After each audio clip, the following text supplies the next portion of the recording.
Hello ladies and gentlemen, welcome to Hello Day. We're going to start this week off by talking about what people have been naming the StarGoid. I've been seeing it's used by many names. I think I saw it first on the Burp Pit, but I don't know if they've got it somewhere else, but at least that seems to be the name that's sticking right now. The StarGoid, this strange anomaly that's been discovered out beyond the beyond Barnard's loop, and it seems to be moving. I haven't actually tracked it the last couple of days, so I'm not really sure where it is at the moment. It's like a strange object at the moment. I think it's just like I think it's just part of the background, basically like the star background. It is moving, it seems. You can see it move, so maybe not. Maybe it is an actual object in the system.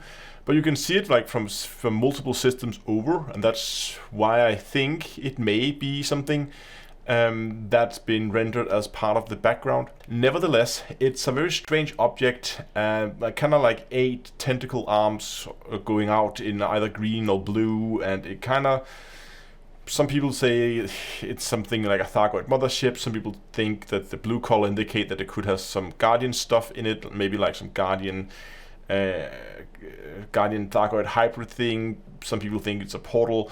Speculations are running wild. I did do a whole video again, as I said, Saturday, where I'm going in more detail with what I think is going to happen with it and when. So if you're interested in that, you can go and watch that video. I don't know why people haven't done this yet. I don't know who should have done it, but I haven't found a good place, at least, to where people can track it. Like there should be a StarGoid tracker somewhere where you can go and see its latest reported position, and maybe even a map so we can see where it moves and stuff like that.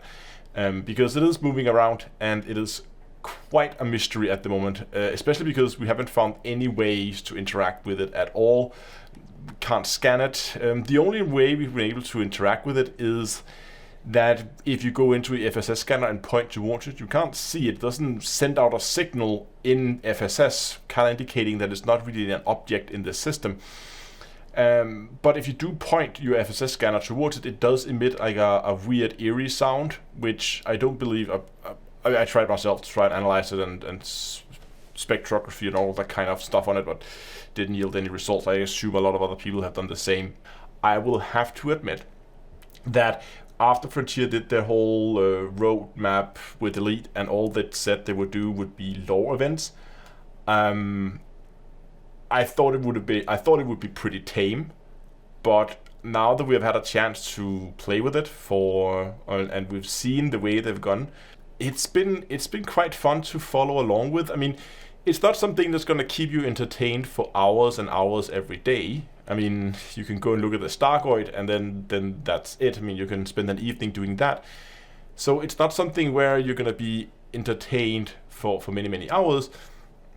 But at least I think it's enough to keep the community engaged and keep us puzzling, and encourage us to keep looking for things, as there definitely are things out there that we haven't discovered yet. And as Frontier also clearly stated after the whole Proteus wave incident, that there's a lot of things out there that we haven't, that's been changed. The galaxy has changed, and we haven't probably discovered it yet. So there's probably still things out there that we need to go and investigate.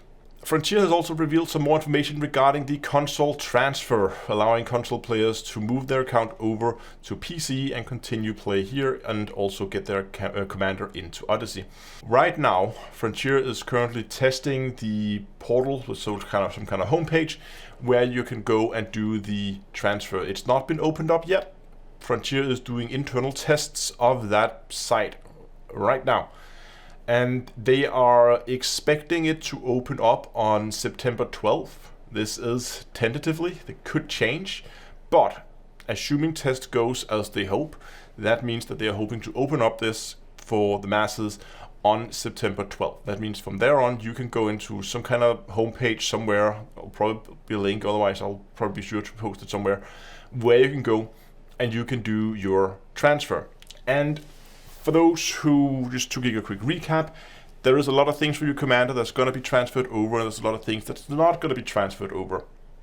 Stuff, for instance, like your fleet carrier, if you have that, it's not going to be transferred over, so you can't go in and decommission it on console, get the money, and then transfer your commander over, else your commander's credits all progress towards engineers and permits you've unlocked and ships you've built and engineered modules you've made and all that stuff that you've done, where your commander is physically in the galaxy, all that stuff, that's going to be transferred over exactly as it is. You're going to have to pick a new name for your commander, assuming that your name has, maybe if it hasn't been taken already on PC, then you can maybe actually transfer it over. All of that, like progress and items and stuff like that, is going to be transferred over. I think active missions is maybe not going to be transferred over, but and there's a few other like things here and there, like squadrons and friends lists are not going to be transferred over, stuff like that. So there's some minor things here and there. They have a full FAQ you can go and read if you have questions about exactly what's been moved over and what is not. But in general, most of the important stuff, I think, has been moved over to PC. And again, 12th of September is the current expected date where you can go and start that transfer process.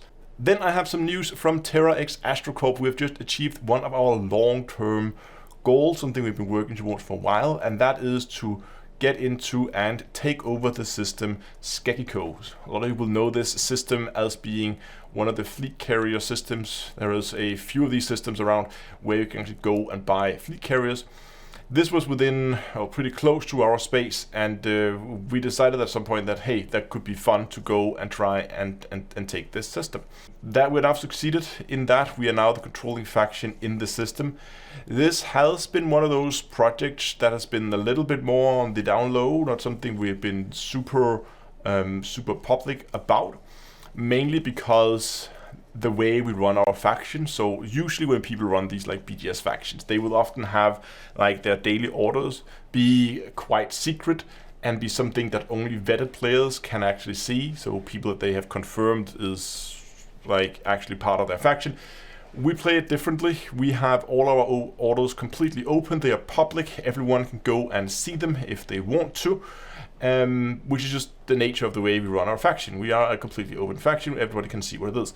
But that also means that there is a lot of stuff that like happens behind the scenes sometimes, where we do have projects where, because like we know there are factions, there are players out there that are actively trying to work against us. That's just the way it is, and we also have a pretty good idea who those players are. Point being, this has been one of those projects where we expected that if we went too public with going out and talking about what's going into Skekiko, we would see a lot of people going and trying to prevent that, as it is kind of a prized system because it is a fleet carrier system. But just to be clear, there's no like changes to the way the system function. I mean, we don't get as a faction anything from owning the system. We don't get a cut from when you buy fleet carriers. We don't get any like discount on fleet carriers or anything like that. It's purely just us like putting a label on that station saying, ta-da, this is ours, basically marking our territory. That's it. We don't benefit from owning the system. It's just purely a, this is mine now. we have set our name on it.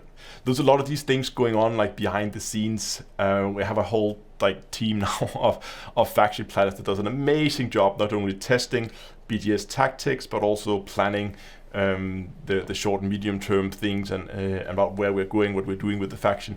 For instance, right now we're trying to move in a certain direction in the galaxy. We have a system in mind we want to try to get our hands on. And to do that, we have to go through other factions' space. And this is not uncommon. This will happen all the time. I mean, the bubble is getting quite crowded with player factions, so it's almost impossible to move anywhere without moving into other people's territory. And usually these things are solved like beforehand. Our usual approach is like if we know, hey, we need to move through another faction space, we will contact them beforehand and we'll say, hey, we're heading here, we want to do this. To do that, we have to go through the system. Is it okay with you if we go in, expand out of that system, and then disappear again? And in like 99% of cases, people are like, sure, you go do that, walk through, do your thing, and then that's kind of it. But we kind of run into a problem because there are two factions that we just cannot get a hold of. This is quite uncommon. Usually we can find at least the name of a commander that you can try to contact or Discord or something. But in this case, we're trying to get a hold of stuff like I think they're called SSL Interstellar PLC or something, and the other one's called Father of No Time or something like that. I can't recall. But there's like 2 factions. We try to get a hold of them and just like we can't find any information on them. So, but yeah, we'll see. If we can't get a hold of them, we'll have to find a way around, so that we don't like move into people's territory without their permission first. I don't know.